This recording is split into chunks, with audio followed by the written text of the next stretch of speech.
question from the Pharisees to Jesus was pretty simple.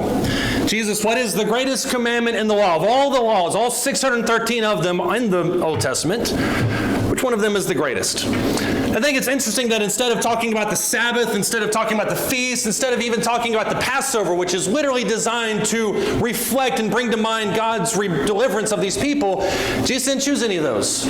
Jesus chose, you shall love the Lord your God with all your heart, with soul, and all your mind. And as if to kind of give a part two of that question, Jesus said the second is exactly like it. You shall love your neighbor as yourself. And what's even more interesting than that is the fact that Jesus talked about this idea of love is the fact that he talked about it so often. As a matter of fact, if you look at John chapter 13 through 16, Jesus would talk on a number of different occasions to the apostles about all the things that they needed to know moving forward into the world apart from Jesus. Jesus would soon be crucified. He would soon be resurrected and ascend to heaven. So he gave them a set of instructions. But every second along the way, of everything he said, he laced all of his commandments with the phrase, love one another.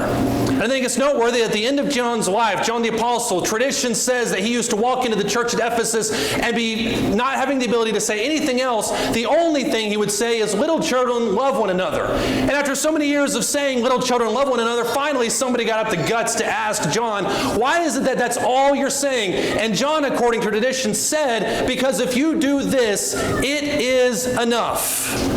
It reflects the idea that the phrase loving one another is such a gigantic term, and it encompasses so many different things. And we think that we have this idea of loving one another as being very simple to understand, very simple to follow. All we really need to do to love one another is not honk our horn when the guy in front of us refuses to move at a four-way stop. That's really what loving one another means.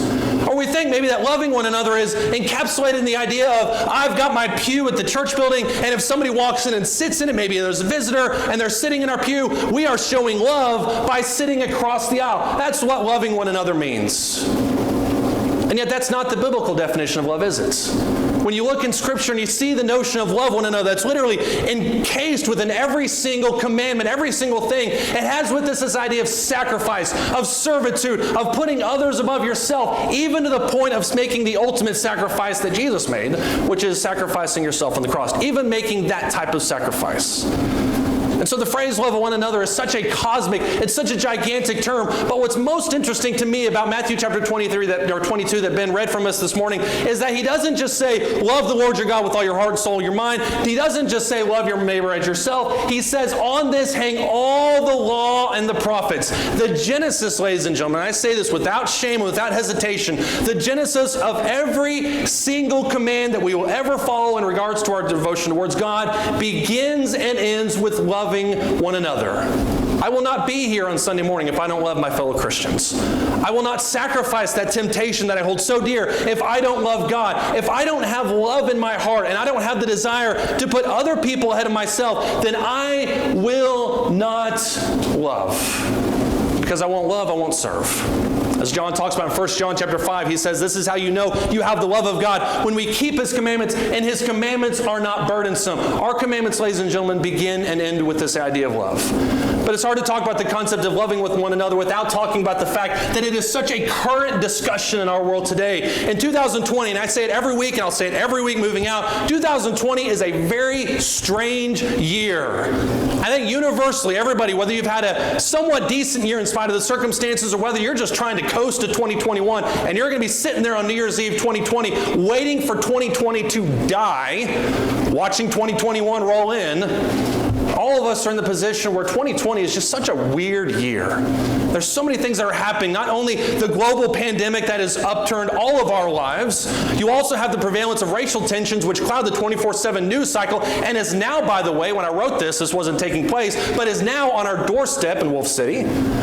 But you also have the idea that loving one another, that what's happening in the world, you also have this election cycle. I knew there was one that I was missing. You also have a very contentious election cycle, with one where you have two candidates which nobody can really agree on which is the better or which is the worst, and everybody's kind of debating it on Facebook and everyone's arguing about it. You have a very contentious news cycle. And so the concept of loving one another is a very current term. We talked about in our Romans class, in Romans the 12th chapter, for instance, this kind of nebulous command that he gives here in these first two verses. Romans chapter 12, verses 1 and 2.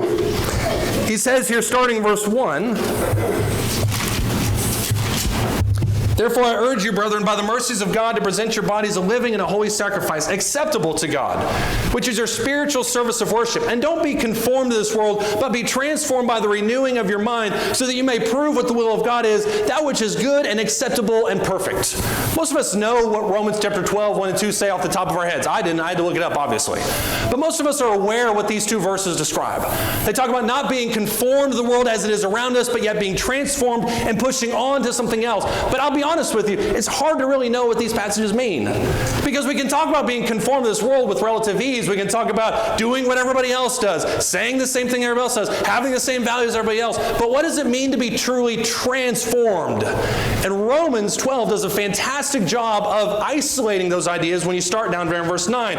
Paul has this bullet list of all these different things when he says, let love be without hypocrisy, abhor what is evil, cling to what is good, be devoted to one another in brotherly love, give preference to one another in honor, not lagging behind in diligence, fervent in spirit, serving the Lord, rejoicing in hope, persevering in tribulation, devoted to prayer, contributing to the needs of the saints, practicing hospitality. Ladies and gentlemen, you would be hard-pressed to find any commandment in the Bible that is not found inside of those 4 verses.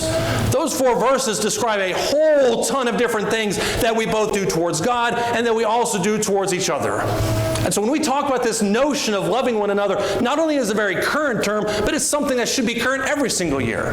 There will never come a time where loving one another and practicing hospitality is not something God asks us to do. And you see it defined here in Romans the 12th chapter. But I want to give you a couple more. Number 1, it's also a very personal command. We have a tendency sometimes to do with commandments what we do with all of them. We say, well, this is something great for Jeff Driggers to pay attention to, because obviously Jeff is the one that needs all of these lessons. The only reason I can say Jeff is because everybody knows Jeff only needs a few of them. Jeff is the one that needs all these lessons, not me. And yet when you look at this idea of loving one another, we do the same thing with that. We say, well, I love everybody. I love the guy at the grocery store. I love the person that cut me off at the street. I love the person who on Facebook that I disagree with. I love all those people. But what I want you to do is not talk about loving everybody. I want you to talk about loving one person. One of the best things you can do with this command of love one another is to stick somebody else's name inside of one another. And since I already defamed him, I will now elevate him by saying, I love Jeff Driggers.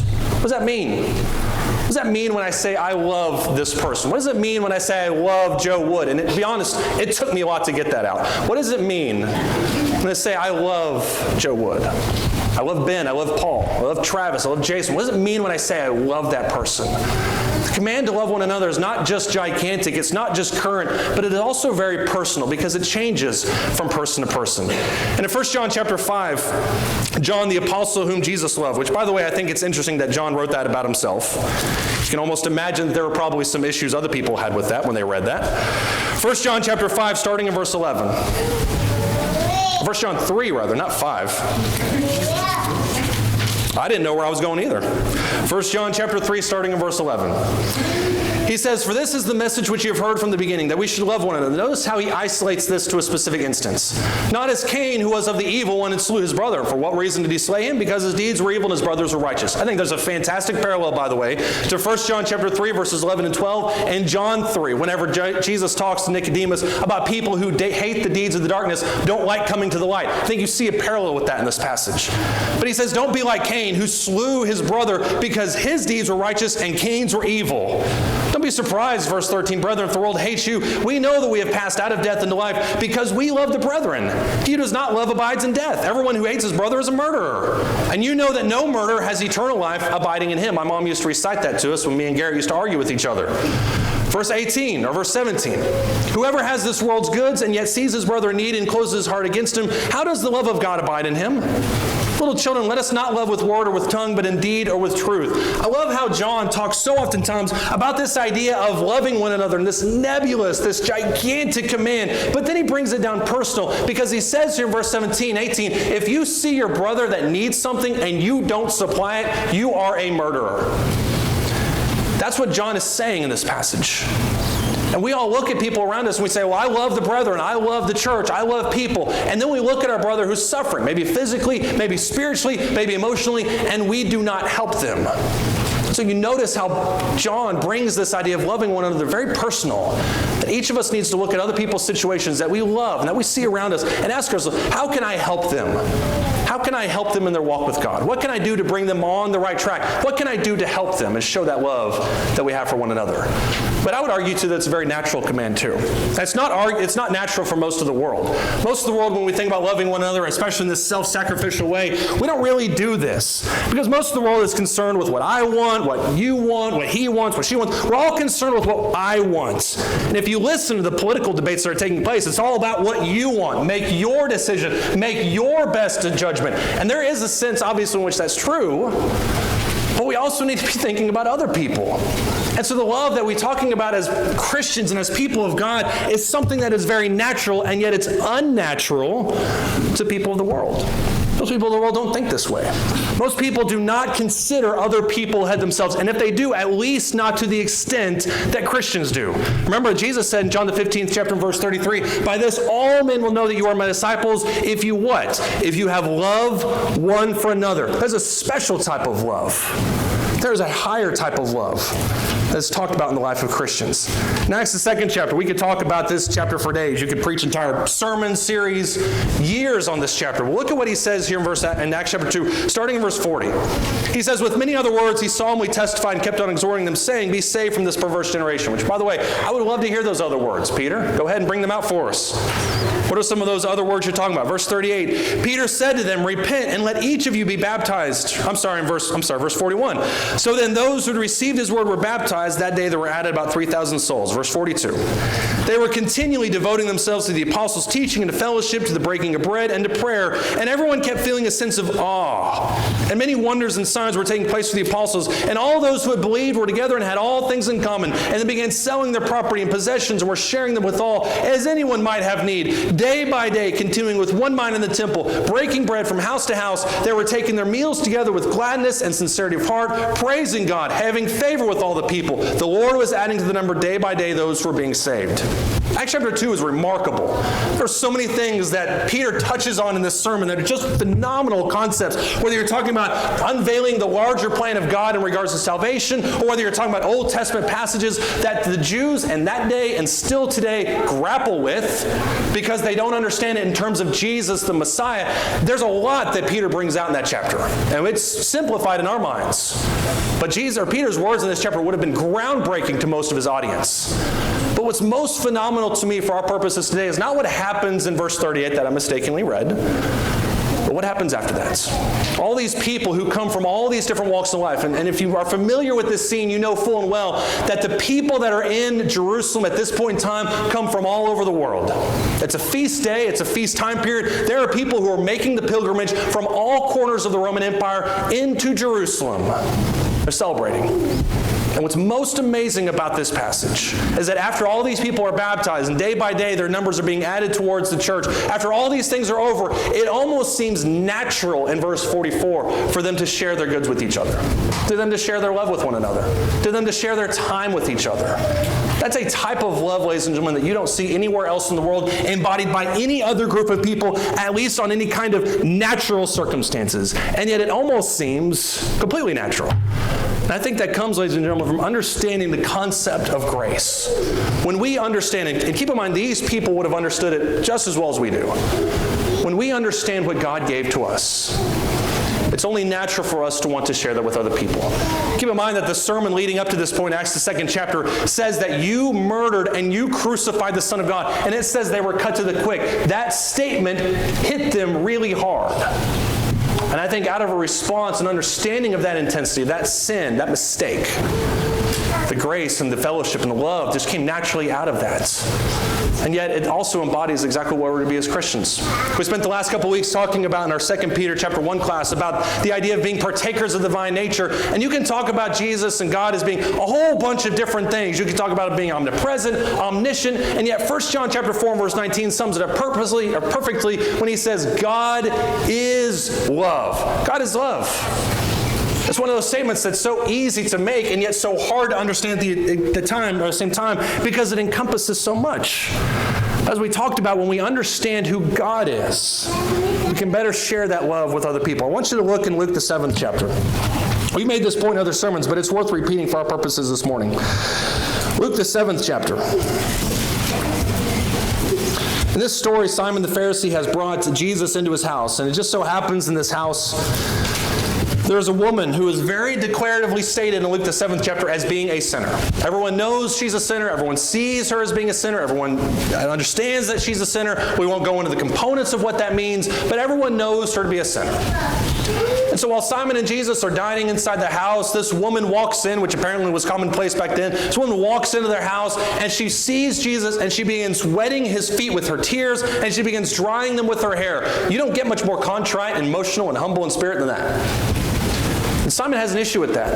Because Simon says in this passage, if Jesus knew what type of woman this was, he would stay far away. Almost as if sin and immorality is like leprosy. Where I don't want to catch your sin. I want you to stay as far away from me as humanly possible because I don't want to catch that. But look at what Jesus says here in Luke the 7th chapter starting verse 40.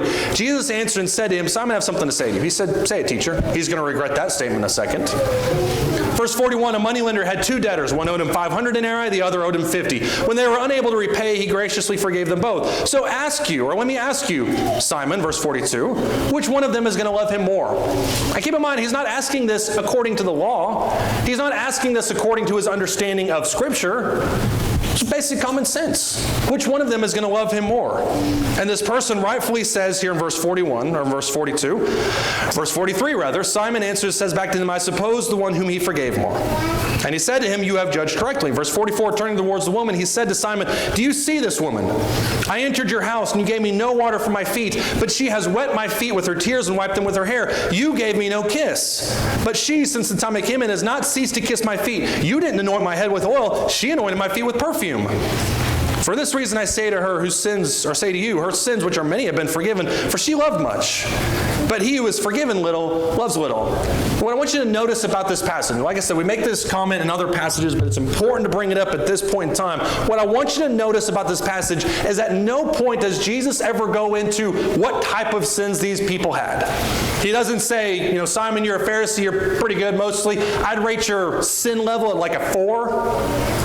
And yet you, sinner woman that just happened to walk in and has been crying over my feet for the last half hour, I'd put yours at like a 13. He never does that. What he says is this woman perceives that her sins, this woman whose sins are many, who understands that she has sins that need to be forgiven, she loves me more because she understands what has been forgiven. Simon, who has no perception of his sins, doesn't seem to care about Jesus at all. Simon thinks that he is great. Simon thinks that he's bulletproof. Because of that, the fact that Jesus is in his house is not a blessing to Simon, but it's a blessing to Jesus. Sometimes, ladies and gentlemen, if we're not careful, we can embody that same spirit. Where we come into the worship service and we come into the assembly and we walk into this church and we think, now everything's fine. I'm here, everything will get taken care of. This place is good. I've made my contribution. This church is lucky to have me. And I don't know anybody that says that except for, I'm not going to say it. It's not funny at this point in time. But nobody says that. Nobody ever walks in and says to themselves, this church is better off because of me. And yet sometimes we still maintain an attitude towards God of a lack of appreciation for the grace that we're given.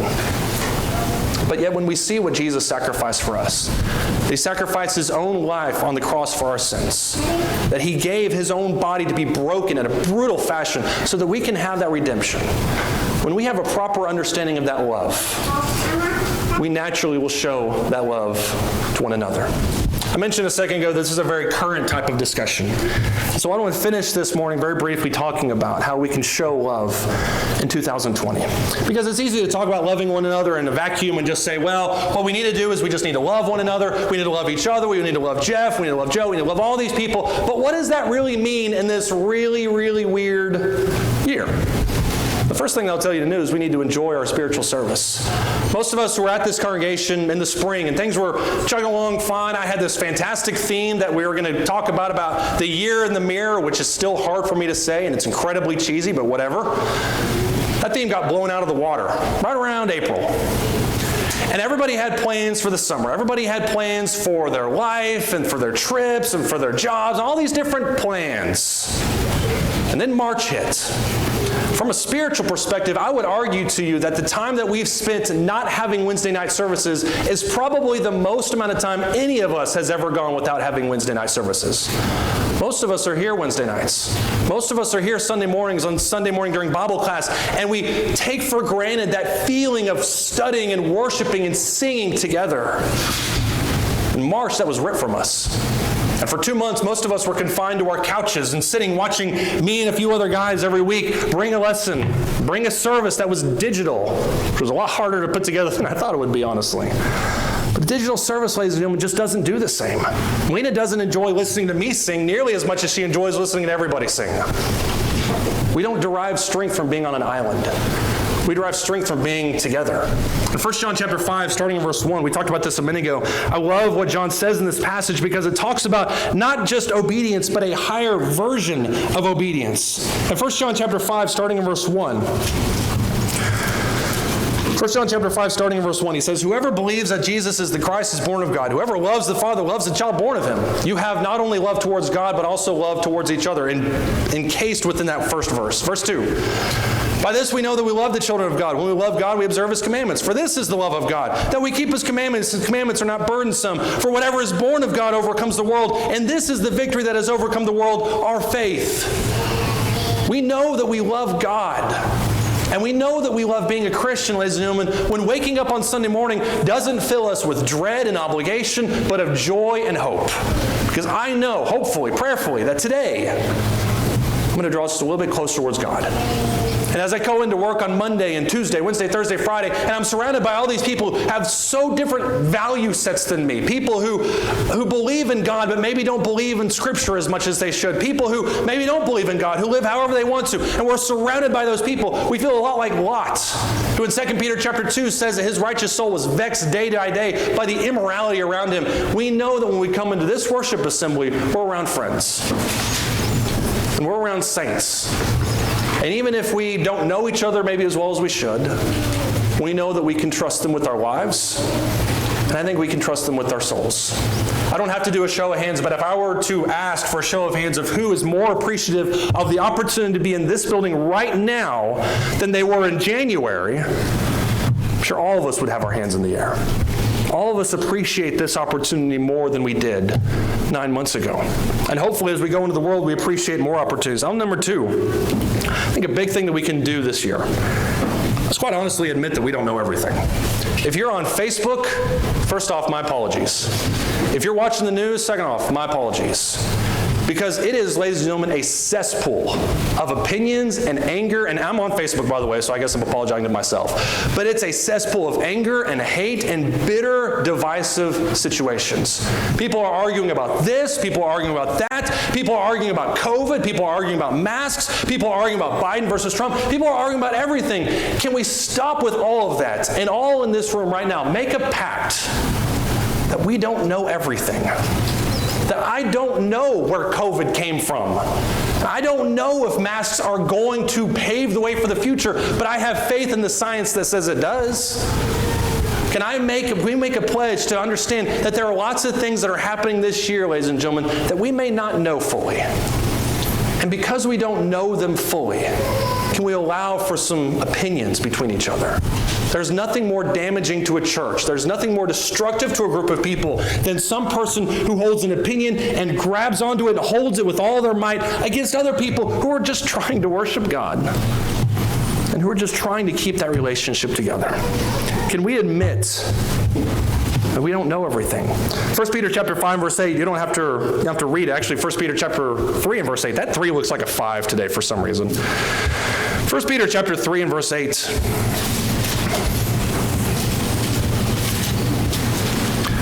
I love how Peter says to sum up, and then he goes on for 2 more chapters.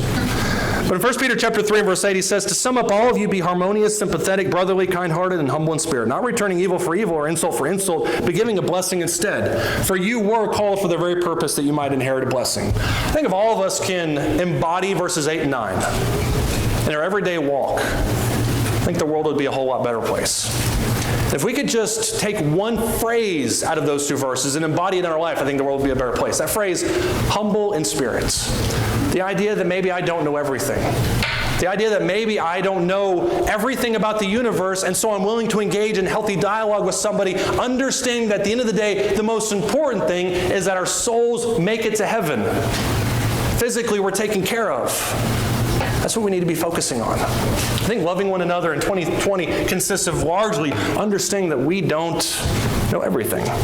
Number 3, reaching out to others. We talked about earlier about how most of us have not been in this building for some of this year. We didn't meet for 2 months on Sundays. We're still not meeting on Wednesday nights, and that's hard for us. But what that teaches us is that we need to be more intentional about reaching out to other people.